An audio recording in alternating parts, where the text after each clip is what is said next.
અમારા એરિયાની અંદર બે પુલો તૂટી ગયા છે. એના માટે સરકારશ્રીનું શું આયોજન છે અને એ કેટલા સમયમાં તૈયાર થાય? કોઈ બી તકલીફ હોય એટલે બોડેલી જવું પડે, આ બાજુ જેતપુર જવું પડે. તો અમારે બંને પુલો તૂટી ગયા હતા.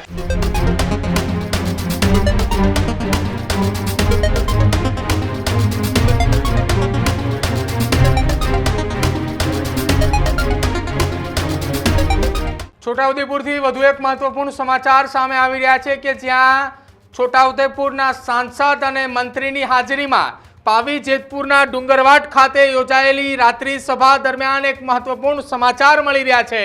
રાત્રિ સભામાં છોટાઉદેપુરના પ્રભારી મંત્રી ભીખુસિંહ પરમાર હાજર હતા. છોટાઉદેપુરમાં પ્રભારી મંત્રી ભીખુસિંહની હાજરીમાં ડુંગરવાટ ગામના લોકોએ મંત્રી સાથે સમસ્યાઓ અંગે ચર્ચા કરી. મંત્રી સાથે જર્જરિત બ્રિજને લઈને એ ચર્ચા કરી. ગામ નજીકનો બ્રિજ જર્જરિત બનતા ભારે વાહનોની અવરજવરને લઈને કેટલાક ગામના લોકોને જે હાલાકી પડી રહી છે તેના સવાલે રાજ્ય સરકારના મંત્રી ભીખુસિંહ પરમારને કર્યા. લોકોએ મંત્રી સમક્ષ બ્રિજના રિપેરિંગની માંગ ઉઠાવી. બ્રિજના રિપેરિંગની માંગ ઉઠાવતાની સાથે જ માર્ગ મકાન વિભાગના અધિકારીએ આશ્વાસન આપ્યું હોય તે પ્રકારના સમાચાર મળી રહ્યા છે. ટૂંક સમયમાં જ ડાયવર્ઝન બનાવાશે આવું નિવેદન એ અધિકારી દ્વારા આપવામાં આવ્યું હોવાની વાત સામે આવી છે. સાથે જ છોટાઉદેપુરમાં પાવી જેતપુરના ડુંગરવાટ ખાતે યોજાયેલી આ રાત્રિ સભા દરમિયાન રાજ્ય સરકારના મંત્રી ભીખુસિંહ પરમાર હતા, જેમની ઉપસ્થિતિની અંદર ગામના લોકોની હાજરીમાં એ સવાલો પૂછાયા હતા. જેમાં જર્જરિત બ્રિજને લઈને ગામના યુવકે સવાલ કર્યો અને સવાલ કરતાની સાથે જ ભીખુસિંહ પરમારની હાજરીમાં જ એ અધિકારીએ જવાબ આપતા કહ્યું કે આવનારા ટૂંક સમયની અંદર જે બ્રિજ જર્જરિત છે, જેમાં ભારે વાહનોની અવરજવર થઈ રહી છે, ત્યાં ડાયવર્ઝન આપવામાં આવશે. આ પ્રકારની વાત એ ત્યાંના લોકો દ્વારા જે માંગ ઉઠાવી હતી એ માંગની સામે અધિકારી દ્વારા જવાબ આપવામાં આવ્યો છે. સૌથી પહેલા રાત્રિ સભા દરમિયાન જે ગામના વ્યક્તિએ મંત્રી ભીખુસિંહ પરમારની હાજરીમાં સવાલ પૂછ્યો, શું સવાલ હતો અને શું કઈ વાતચીત થઈ, પહેલા એ સાંભળો. સર, અમારા એરિયાની અંદર બે પુલો તૂટી ગયા છે. અમારી પબ્લિકને આ વધારે તકલીફ છે. તો આ પુલો ક્યાં સુધીમાં બની જાય એના માટે સરકારશ્રીનું શું આયોજન છે અને એ કેટલા સમયમાં તૈયાર થાય એ માટે સરકારને સર, અમારા એરિયાની અંદર બે પુલો તૂટી ગયા છે. અમારી પબ્લિકને આ વધારે તકલીફ છે.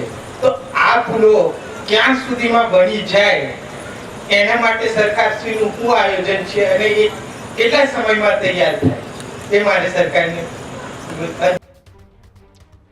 તો રાજ્ય સરકારના મંત્રી ભીખુસિંહ પરમાર જ્યારે ત્યાં ઉપસ્થિત હતા, છોટાઉદેપુરના તેઓ પ્રભારી મંત્રી છે અને તેમની હાજરીની અંદર ગામના લોકોએ પૂછ્યું કે અમારા વિસ્તારમાં બે જેટલા બ્રિજો એ બંધ થયેલા છે, તૂટી ગયેલા છે અને બંને બ્રિજો ચાલુ થાય તો અમારા વિસ્તારના લોકોને એ સરળતા રહે. રોજિંદા જીવનની અંદર એ ઉપયોગી બ્રિજ છે, કેમ કે ત્યાંથી અવર જવર એ સૌથી વધુ રહેતી હોય છે, જેના કારણે આ બંને બ્રિજના રિપેરિંગની માંગ પણ ઉઠી હતી. જો કે ટૂંક સમયમાં ડાયવર્ઝન બનાવાશે આ પ્રકારનું નિવેદન અધિકારી દ્વારા આપવામાં આવ્યું હતું. રાત્રિ સભા દરમિયાન ગામના લોકોએ સવાલ ઉઠાવ્યા હતા અને સવાલો એ અનેક ઉઠાવ્યા, જેની વચ્ચે સૌથી મહત્વનો અને મુદ્દાનો સવાલ એ જર્જરિત આ બ્રિજને લઈને હતો કે જે બે જેટલા બ્રિજો એ બંધ કરી દેવામાં આવ્યા છે તેને લઈને સવાલ ઉઠાવતા અધિકારીએ શું ખુલાસો કર્યો, સાંભળો. હું સરકારને સવાલ અને અધિકારીઓને સવાલ કર્યો છું. અમારા એરિયામાં લોકોને રસ્તાની બે પુલો તૂટી ગયા છે.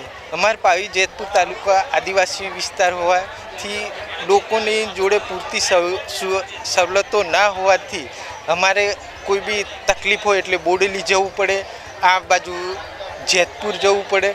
તો અમારે બંને પુલો તૂટી ગયા હતા એટલે અમારા એરિયામાં પુલોની તકલીફ હતી રસ્તાની. એટલે હું સરકારશ્રીને સીધો સવાલ કર્યો છું કે અમારા એરિયામાં બે પુલો તૂટી ગયા છે, તો એ પુલો કેટલા ટાઈમ સુધીમાં તૈયાર થાય એ મારે પૂછવું હતું. અને હું સાહેબોને પૂછું છું અને સાહેબ મને જવાબ આપ્યો છે કે ટૂંક સમયમાં ડાયવર્ઝન તૈયાર થશે.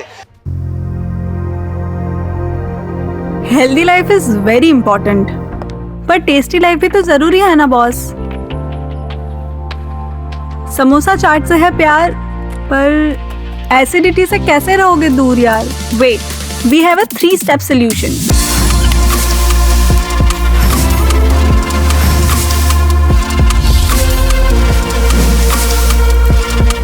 विट्रिशियन ओरल स्ट्रिप, क्योंकि टेस्टी लाइफ भी तो जरूरी है ना बॉस.